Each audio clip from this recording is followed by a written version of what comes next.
الحمد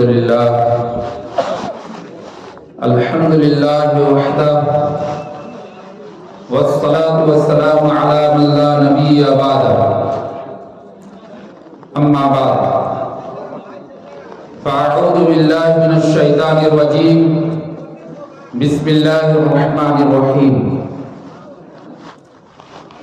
ربنا وابعث فيهم رسولا منهم يتلو عليهم آياتك ويعلمهم الكتاب والحكمة ويزكيهم إنك أنت العزيز الحكيم. وقال الله تعالى في موضع آخر إنا نحن نزلنا الذكر وإنا له لحافظون. وقال الله تعالى في موضع آخر ثم أورثنا الكتاب الذين اصطفينا من عبادنا. وقال النبي صلى الله تعالى عليه وسلم من خرج في طلب العلم فهو في سبيل الله حتى يرجع. وقال النبي صلى الله تعالى عليه وسلم إن لله أهلين من الناس. قالوا يا رسول الله من هم؟ قال هم أهل القرآن وأهل الله وخاصته أو كما قال عليه الصلاة والسلام. نہ ہونے دیں گے ہرگز منتشر ہم اپنی وحدت کو، نہ ہونے دیں گے ہرگز منتشر ہم اپنی وحدت کو. بدل سکتا نہیں کوئی بھی قانون شریعت کو. نہ ہونے دیں گے ہرگز منتشر ہم اپنی وحدت کو. بدل سکتا نہیں کوئی بھی قانون شریعت کو. خدا شاہد ہے کسی سے نہیں ہے دشمنی ہم کو.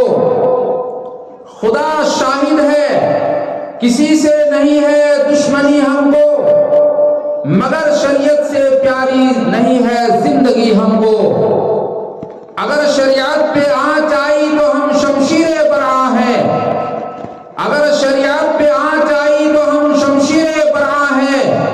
برہنہ تیغ ہیں تلوار ہیں یعنی مسلمان ہیں.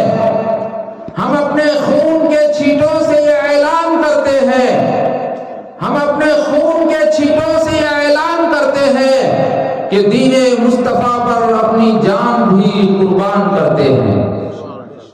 ہے پیام صداقت کلام قرآن کا، ہے پیام صداقت کلام قرآن کا. کس قدر ہم پہ ہے یہ انعام قرآن کا. دشمنوں نے مٹانا تو چاہا بہت، دشمنوں نے مٹانا تو چاہا بہت، پھر بھی روشن ہے دنیا میں نام قرآن کا. واجب الاحترام حاضرین مجلس، آج کا یہ عظیم الشان پروگرام مورخہ 25 نومبر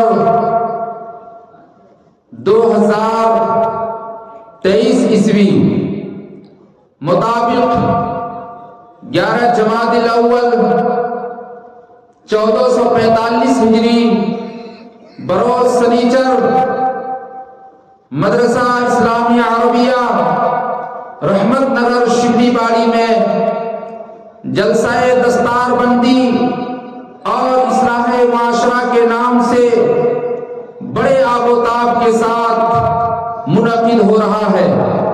آپ حضرات نے شرکت کی. اللہ تعالیٰ آپ حضرات کی آمد کو شرکت کو قبول فرمائے اور اس کو دوشائے آخرت بنائے. آمین ثم آمین.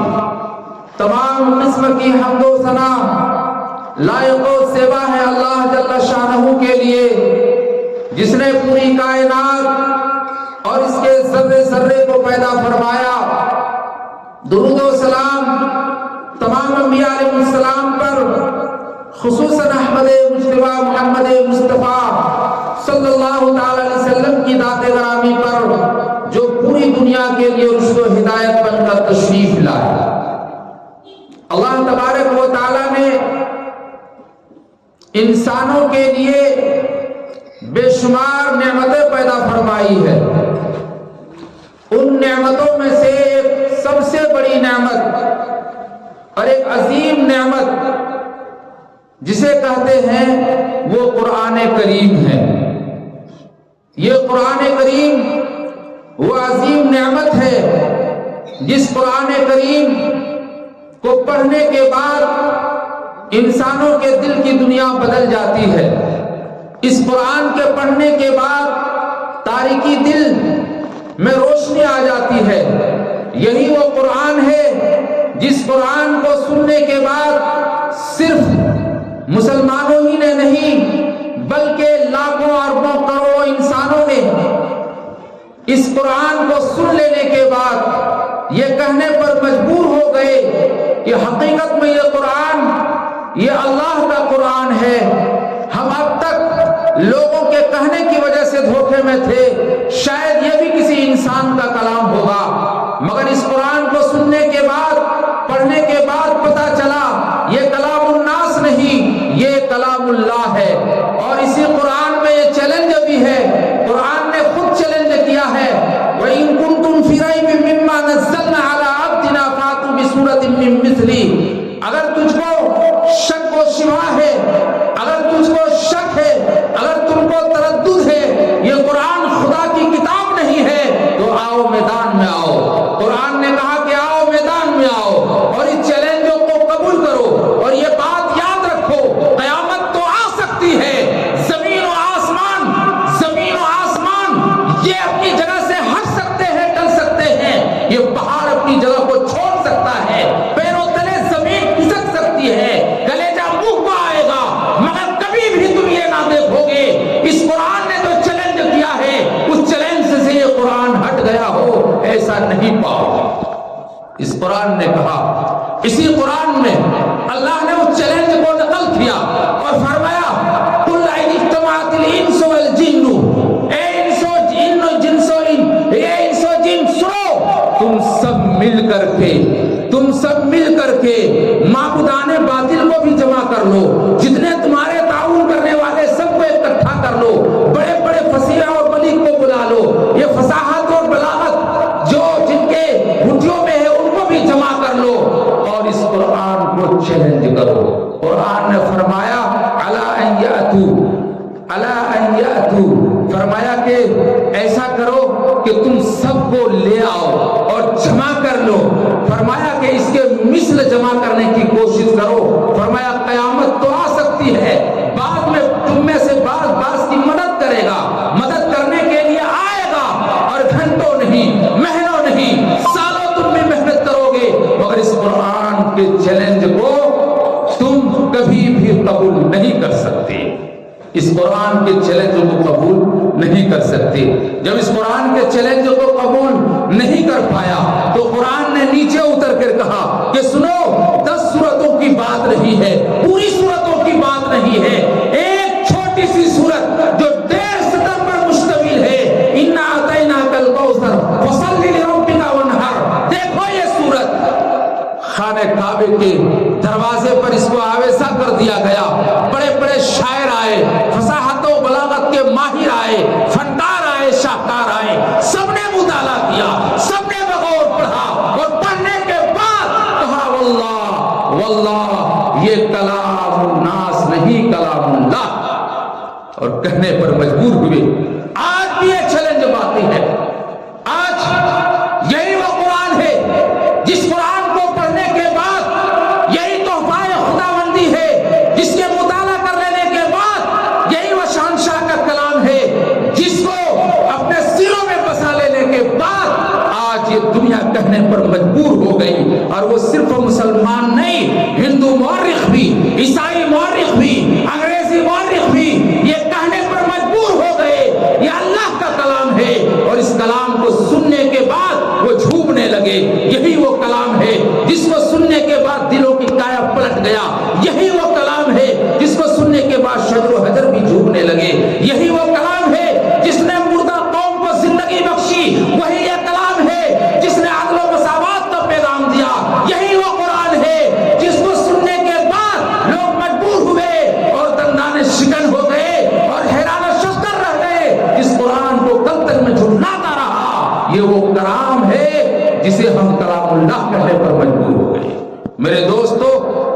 قرآن جو مدارس میں پڑھائے جاتے ہیں، یہی وہ قرآن جس کی تفسیر مدارس میں پڑھائی جاتی ہے، یہی وہ قرآن ہے جن کے پڑھنے کے بعد اور حفظ یاد کرنے کے بعد حافظ قرآن کہلاتا ہے، جن کے معنی کو سمجھ لینے کے بعد مفسر قرآن کہلاتا ہے، جس قرآن سے مسائل اخذ کرنے کے حل ہو جانے کے بعد وہ فقیہ کہلاتے ہیں، وہ مفتی کہلاتے ہیں، یہی وہ قرآن ہے۔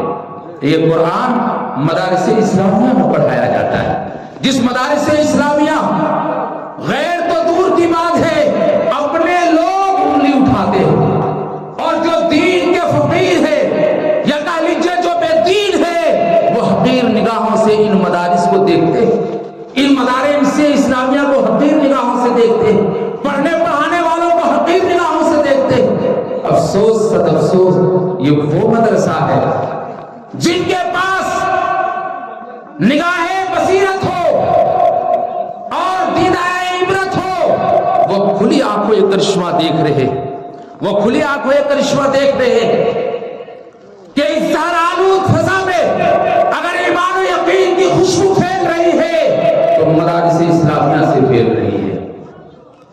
اس ظلمت و تاریکی میں اگر کوئی جگنو چمک رہا ہے تو مدارسی کی بدولت ہے۔ اس 82